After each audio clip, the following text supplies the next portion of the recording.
Un appel? Waouh! J'ai un appel de une parole pour toi. Allez, on se connecte, on décroche. Oui, allô?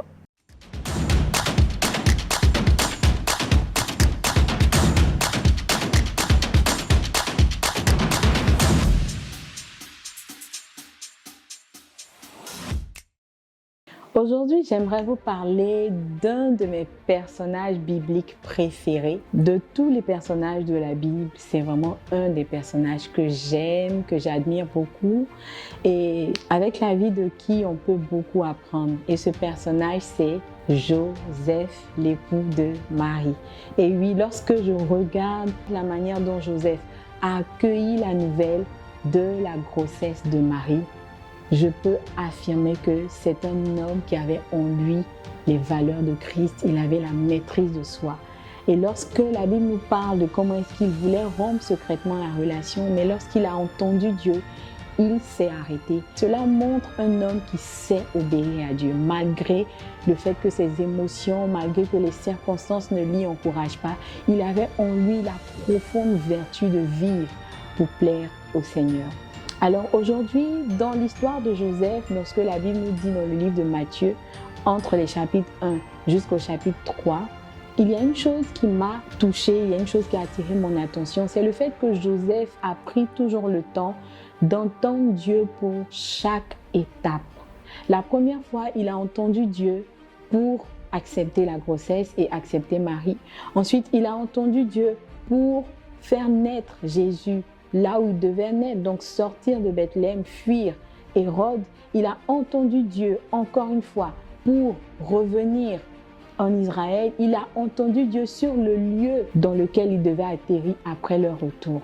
Pour chaque étape de la vie de Christ, il a trouvé un père qui savait écouter Dieu, un père qui savait faire les choses après avoir entendu Dieu.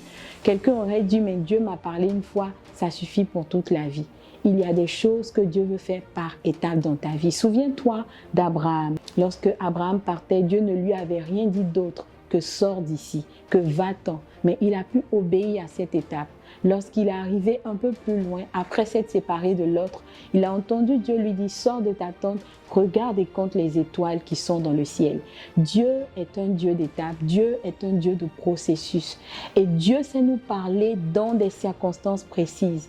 Il faut que nous puissions développer la sagesse d'entendre Dieu pour chaque étape. La chose que Dieu t'a dit hier, dans les circonstances d'hier, n'est pas valable forcément pour aujourd'hui ni pour demain. Si tu veux réussir ton année 2025 et si tu veux réussir à développer la sagesse, il faut que tu apprennes à poser des questions à Dieu étape après étape. Père, j'ai fini l'étape 1, qu'est-ce qu'on fait? J'ai fini l'étape 4, où je vais? Seigneur, j'ai fini de prier pour ce sujet, qu'est-ce que je fais maintenant? Seigneur, je me suis mariée, quel est le prochain projet? Seigneur, j'ai commencé l'entreprise, qu'est-ce que tu attends de moi ensuite? Père, j'ai décidé d'investir pour telle chose. Quelle est la next step? C'est important d'entendre Dieu à chaque étape. Cela va te permettre de ne pas te perdre en route. Cela va te permettre de ne pas être distrait par tout ce qui pourrait se passer. Cela va surtout te permettre de rester focalisé sur la voix de Dieu qui te parle et qui te conduit. Je prie pour toi aujourd'hui que tu puisses avoir un enclin dans ton cœur à entendre Dieu à chaque étape de ta vie. Reçois cette grâce, que Dieu te bénisse.